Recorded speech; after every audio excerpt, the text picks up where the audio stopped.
자, 그래서 어떤 부분이 조금 차이가 있고 갑상선 항진증이라는 부분에 대해서만이라도 먼저 좀 여쭤봐야 될 것 같습니다. 머니마니쇼 주치의 가정의학과 전문의 최은정 교수님 연결해 보겠습니다. 네, 교수님, 갑상선 항진증이 뭔가요? 원인은 네, 뭐고 어떤 증상이 있습니까? 네, 머니 마니쇼 건강주치 최은정입니다. 갑상선 항진증은 우리 몸에 갑상선 호르몬이 많이 분비된 상태로 갑상선 분비를 자극하는 자가 항체인 원인인 자가 면역 질환, 그레이브스 병이 가장 흔하고 뇌 종양 등 다른 질환의 2차적인 증상으로 발생하는 경우도 있습니다. 갑상선 기능이 항진되면 우리 몸이 버닝하기 때문에 땀이 많이 나고 체중이 빠지고 두근거리고 피로함 등의 증상이 나타납니다. 그러면 갑상선 항진증은 어떤 치료를 받는지 이게 완치 가능성은 있는 겁니까? 네, 원인에 따라 치료가 달라집니다. 드물지만 뇌 종양 같은 질환의 2차적인 증상으로 갑상선 항진증이 나타나면 수술로만 치료가 가능하고 그레이브스 병 같은 경우에는 약물 치료로 대부분 관리 가능하지만 드물게 방사선 동위원소 치료나 수술 치료 등을 하기도 합니다. 그레이브스 병은 평생 관리하여야 하는 질환으로 보시면 됩니다. 네. 그리고 교수님, 이 갑상선 항진증이 심각해지면 갑상선 암으로도 악화될 수 있는 건가요? 네, 갑상선 항진증과 갑상선암은 다른 질환으로 갑상선 항진증이 암이 되는 것은 아닙니다. 20대에서 50대 사이의 여자에서 남자에 비해 4배에서 8배 많이 발생하지만 남자라고 갑상선 검진을 안 받아도 되는 건 아닙니다. 먹는 양이 변하지 않았는데 체중이 5% 이상 빠지고 할 일을 하지 못할 정도로 피곤하고 가슴이 두근거린다면 꼭 병원에 가서 의사 상담이 필요합니다. 머니만슈 청취자 여러분, 건강하이소. 우리 건강 챙겨주시는 머니마니쇼 주치의 가정의학과 전문의 최은정 교수님 연결해서 치질 어떤 질환인지 좀 물어보도록 하겠습니다. 네. 교수님, 치질 어떤 질환인가요? 네, 머니마니쇼 건강주치 최은정입니다. 오늘은 정말 많은 분들이 겪고 있는 질환이죠. 치질에 대해 알려드리겠습니다. 우선 치질, 치핵 다 같은 뜻이고 치질은 항문 주변의 혈관들이 부풀어 항문 바깥으로 튀어나오는 질환입니다. 네. 사실 주변 이렇게 돌아보면 치질로 고생하시는 분들 굉장히 많거든요. 치질은 왜 생기는 겁니까? 네, 치질은 다양한 원인들이 있지만 대개는 잘못된 배변 습관과 연관이 높습니다. 단단한 변을 오랫동안 힘을 많이 주면서 배변하는 것이 악화 요인입니다. 무르게 변을 보도록 식이섬유 섭취를 많이 하고 5분 이상 변기에 앉아 있지 않는 것이 좋습니다. 네. 그러면 만약에 치질이 걸렸다. 그러면 이 치질 치료는 어떻게 합니까? 네, 치질은 단계별로 치료 방법이 다릅니다. 항문 주변에 튀어나온 치질이 들어갔다 나왔다 하는 단계까지는 앞에서 말씀드린 배변 습관 교정을 하고 의사에게 약 처방을 받는 것이 도움이 되지만 항문 밖으로 24시간 튀어나와 있는 것은 수술이 필요한 단계라고 보시면 됩니다. 수술을 하여 제거하더라도 배변 습관이 계속 안 좋으면 또 새로운 치질이 생길 수 있습니다. 청취자 여러분, 화장실 갈 때 스마트폰 가지고 가서 오랫동안 앉아 계시는 분들이 많은데요. 화장실에서는 스마트폰 사용을 피하고 변기에 앉아 있는 시간은 5분 이내로 제한해 주세요. 머니마니쇼 청취자 여러분, 오늘도 건강하이소. 유방암 여기에 대한 건강 정보 일단 먼저 들어봐야 될 것 같습니다. 머니마니쇼 주치 가정의학과 전문의 최은정 교수님 연결해 보겠습니다. 네. 교수님, 유방암 어떤 질환이고 치료는 어떻게 하는지 궁금합니다. 네, 머니마니쇼 건강주치 최은정입니다. 오늘은 국내 여성암 발병 1위 유방암에 관해 알려드릴게요. 유방암이란 유방에 발생하는 모든 악성 종양을 통틀어 말하는 것입니다. 네. 이런 유방암이 미국은 고령층에서 유방암 발병률이 높다고 하던데요. 유독 우리나라에서는 40대 이하 젊은 층의 발병률이 증가하고 있다고 하더라고요. 왜 그런 거예요? 21년 기준 한국은 40대 유방암 환자가 가장 많았고, 그 다음 50대, 60대, 70대, 마지막 30대 순이었습니다. 한국 여성의 유방암 발병률은 50대 초반까지 증가세를 보이다가 그 이후로 점차 감소하는 특징을 보였는데 미국은 연령이 높아질수록 유방암 발생이 증가하였습니다. 한국과 서구의 발생률 양상은 확연한 차이가 있어 계속 연구 중입니다.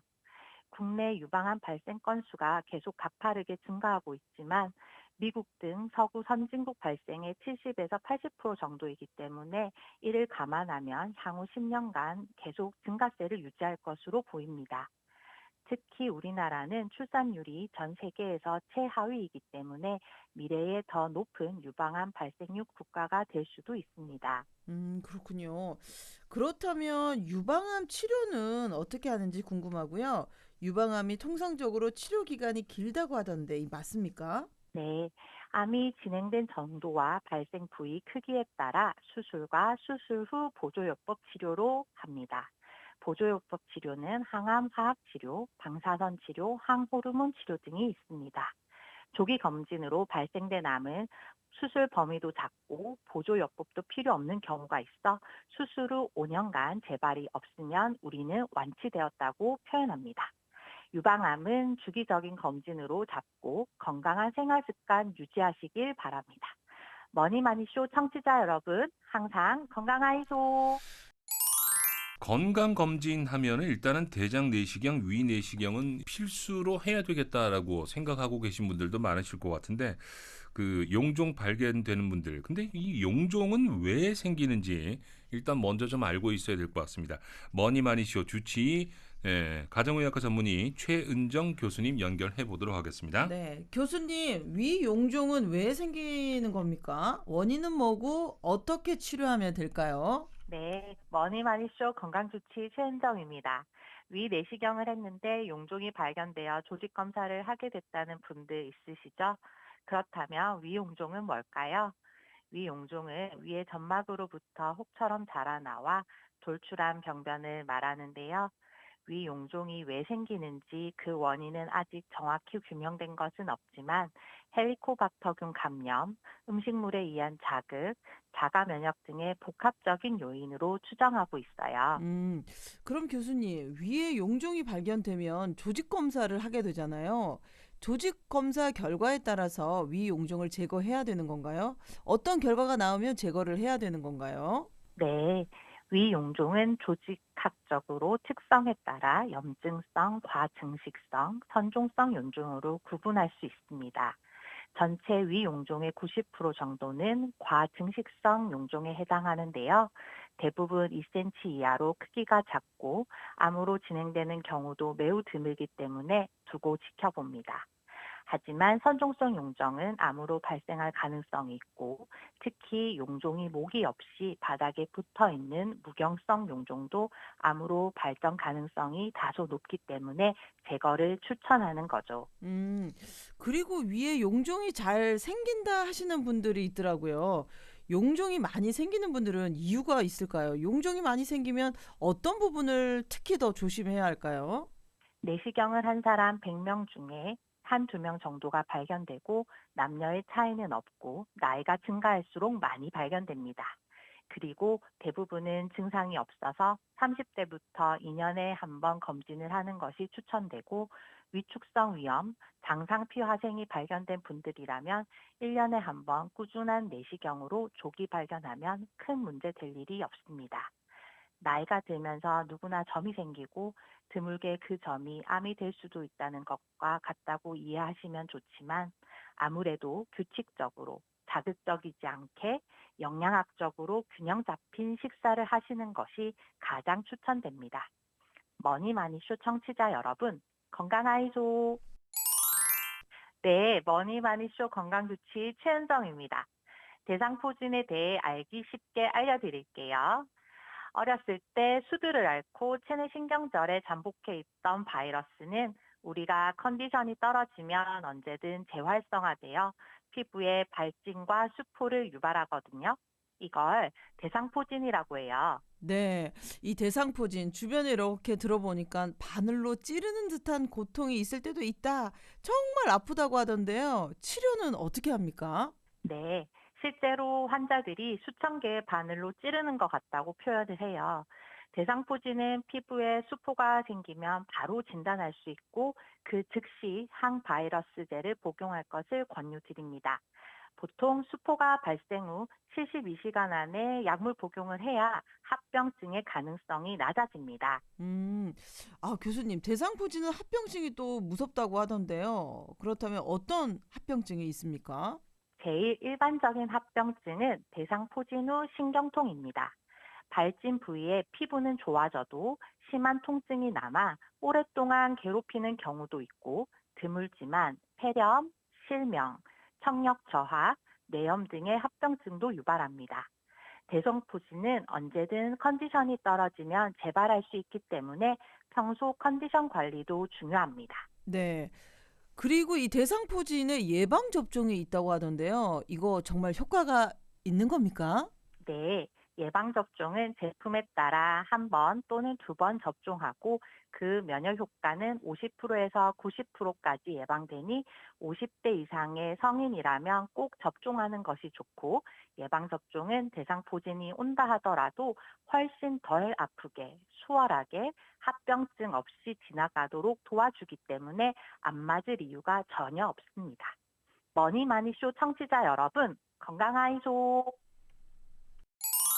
이게 담소요. 담소 이게 몸 안에 오. 이게 돌 생기고 막 그러는 거 담소가 아닌가? 이 통증이 굉장히 크다고 들었는데 일단 자세한 정보는 머니마니쇼 주치 선생님에게 물어보도록 하겠습니다. 가정의학과 전문의 최은정 교수님 연결해 보도록 하겠습니다. 네. 교수님, 담석은 왜 생기고 이 담낭염 뭔가요?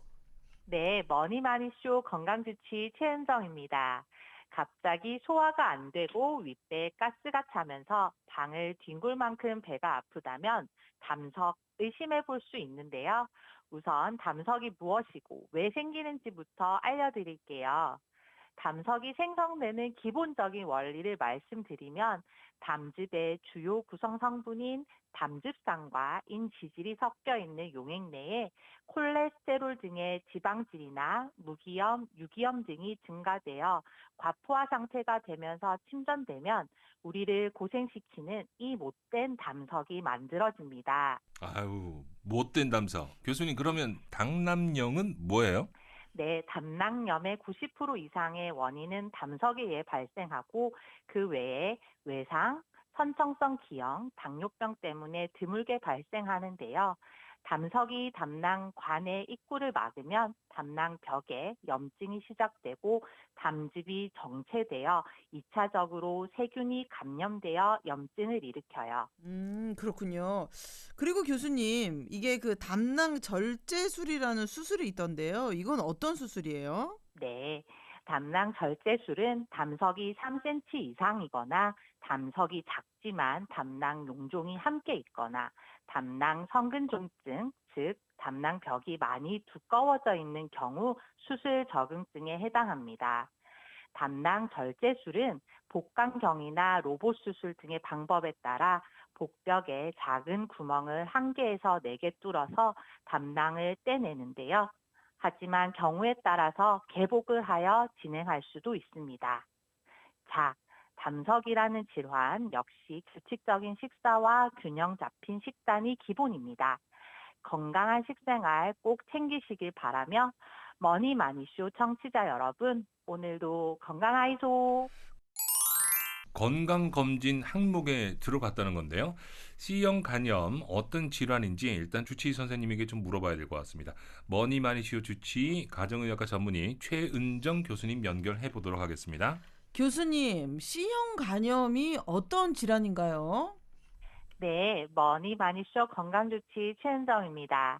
질병관리청에서 2025년부터 국가건강검진의 C형 간염 항체 검사를 실시하고 검사 결과 항체 양성자에게는 C형 간염 확진 검사를 전액 지원한다고 밝혔는데요. 그렇다면 C형 간염은 어떤 질환일까요? 궁금하시죠? 바이러스 감염은 A, B, C, D, E, G 등이 있고 오염된 음식물, 혈액, 체액, 주사기 등을 통해 전파됩니다.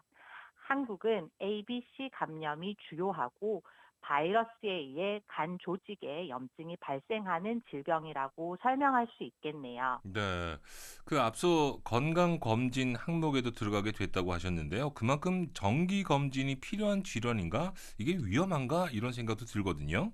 네, 그렇습니다. 한번 감염으로 평생 가지고 살게 되어 만성 간염으로 진행하는 것이 비와 C형 간염입니다.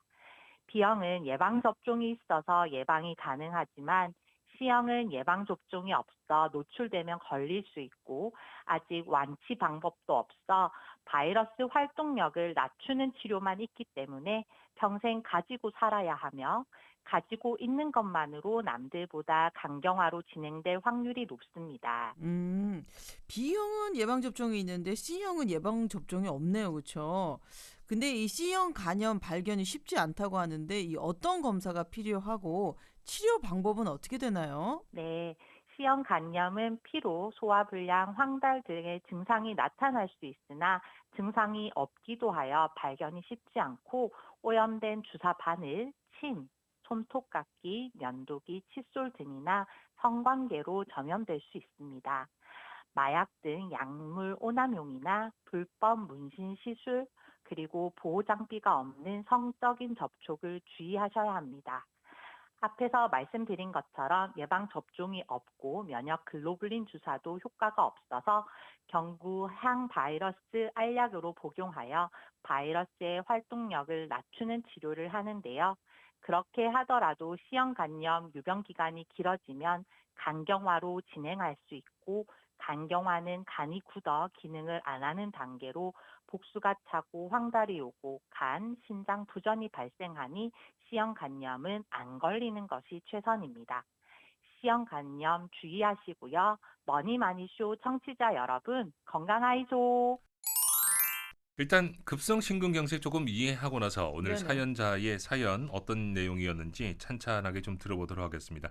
자, 머니마니쇼 주치의 선생님에게 물어보겠습니다. 가정의학과 전문의 최은정 교수님 연결해 볼게요. 교수님, 급성 심근경색 어떤 질환인가요? 네, 머니마니쇼 건강유치 최은정입니다. 가슴이 답답해서 내 심장에 문제가 있는 건 아닐까? 라는 생각을 하신 적 있나요? 가슴 통증 호소로 내원하는 환자의 10% 정도는 협심증이나 심근경색이지만 폐, 식도, 근골격계, 정신과적인 이유로 가슴 통증은 발생하기도 합니다. 그리고 그 통증이 하던 일을 계속하면서 반나절 또는 하루 종일 계속된다면 심장 문제일 확률은 떨어집니다. 심장 통증은 수초에서 길게는 수분 동안 하던 일을 멈출 정도로 윽 하고 하는 통증이고 대부분은 고혈압, 고지혈증, 당뇨병, 비만, 흡연 등의 기저질환을 10년 이상 가지고 있었으며 관리가 안 된 사람일수록 심근경색이 올 확률은 높아집니다. 혈관이 부분적으로 막혔을 때가 협심증이고 혈관이 완전 막혔을 때 심근경색이라고 합니다. 고혈압, 고지혈증, 당뇨병, 비만, 흡연 등의 위험인자가 없는 젊은 사람이 발생하는 특별한 경우는 변이형 협심증이라고 하고 관상동맥의 일시적인 수축 또는 경련으로 가슴 통증이 발생한 것입니다. 네. 자, 그러면 교수님, 내가 급성 심근경색인지 아닌지 이거 어떻게 진단을 합니까? 진단 방법 궁금한데요. 네, 그 통증이 발생했을 때 바로 심전도를 확인하면 심장 그래프에서 확연히 이상 소견이 확인되는데요. CKNB 같은 심장 효소의 혈중 농도가 높아졌는지 확인하여 진단하기도 합니다. 음, 그렇게 만약에 급성 심근경색 진단을 받게 된다면 어떤 치료를 받게 됩니까? 심근경색 치료의 목표는 막혀 있는 혈관을 뚫어서 다시 심장 근육에 혈류를 공급하는 것입니다. 이를 위해서는 혈전 용해제 투여 또는 관상동맥 중재술, 풍선 확장술, 스텐트 삽입술 등을 시행합니다. 심근경색의 대처는 무엇보다 초기 대응 속도가 생사를 결정짓는데요. 평소와 다른 가슴 압박이나 숨참 등의 증상이 나타나면 진통제를 먹는 등 기다리지 마시고 병원을 빨리 방문하셔야 한다는 거 절대 잊지 마세요. 머니마니쇼 청취자 여러분, 건강하이소. 류마티스 관절염 왜 발병이 되는지 또 어떤 치료 방법들이 있는지 자 머니 많이 쇼 주치의 선생님에게 질문을 남겨볼게요. 가정의학과 전문의 최은정 교수님 연결해 보겠습니다. 교수님, 류마티스 관절염은 왜 생기게 되는 건가요? 원인은 뭐고 어떻게 치료하면 될까요? 네, 머니마니쇼 건강주치 최은정입니다. 오늘은 류마티스 관절염에 대해 알아보겠습니다. 류마티스 관절염의 원인은 유전적으로 관절염의 소인을 가지고 있는 사람이 외부 자극으로 내 면역 체계가 이상이 생겨 나 자신을 공격하여 염증이 발생한다고 추정하고 있습니다. 자가 면역 질환의 일종입니다. 그래서 누구나 생기는 질병은 아닌데요. 혈액 검사상으로 원인이 될 수 있는 류마티스 인자가 많이 높은 사람은 류마티스 관절염이 올 확률이 정상인 사람보다는 높다고 생각하면 되지만 류마티스 인자가 있지만 증상이 없다면 류마티스 관절염으로 절대 진단하지 않습니다. 음, 류마티스 인자가 많이 높은 사람들이 조심해야 되는 거다라고 짚어주시는데 그러면 어떤 증상이 나타나는 거예요? 네, 증상은 아침에 일어난 직후 손마디가 뻣뻣하다거나 좀 움직이면 풀리는 것이 초기 증상이고 나중에 심해지면 하루 종일 뻣뻣하기도 합니다. 이런 증상을 가지고 있다면 류마티스 관절염을 의심해 봐야 하는데요.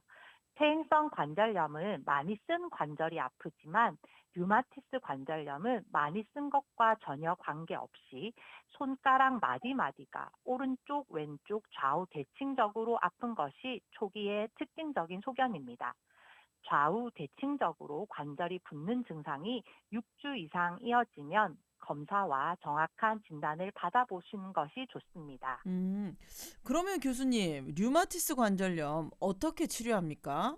류마티스 관절염은 고혈압, 당뇨병처럼 관리하고 조절하는 질환으로 이해하면 됩니다. 1차 약제는 소염 진통제, 스테로이드 등이고 2차 약제는 면역 약물 치료입니다. 질병을 내버려 두지 않고 꾸준한 치료를 한다면 대부분의 환자들이 관절의 통증과 변형 또는 그에 따른 장애를 최소화하며 지낼 수 있습니다. 류마티스는 100명 중 1명만 오는 특별한 관절염으로 유전적인 소인이 있으면 올 수 있지만 주의해서 예방되는 질병이 아니기 때문에 99명은 걱정하지 않으셔도 됩니다. 머니마니쇼 청취자 여러분, 걱정 마시고 건강하이소.